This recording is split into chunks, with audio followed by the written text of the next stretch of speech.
1. فرق بين الخصوم والأصول.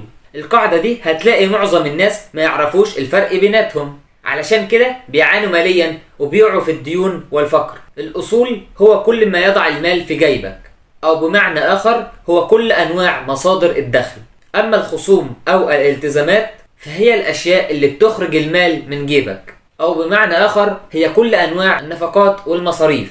بمعنى أسهل، في حاجة اسمها خصم وفي حاجة اسمها أصل. الأصل هو اللي في نهاية الشهر بيدفع لي فلوس، أما الخصم هو اللي في نهاية الشهر بدفع له أنا الفلوس. يعني البيت بندفع فواتير كهرباء ونور وكل حاجة، يبقى هو خصم وليس أصل. طيب عربيتك اللي بتروح بيها مشاويرك وكل الحاجات دي خصم ولا أصل؟ خصم، لأنك بتدفع لها فلوس، ولكن حولتها لأوبر مثلا أصبحت أصل. مثلا بني دور وفي شقتين نأجرهم أصبح أصل. وأنا أنصح بكتاب الأب الغني الأب الفقير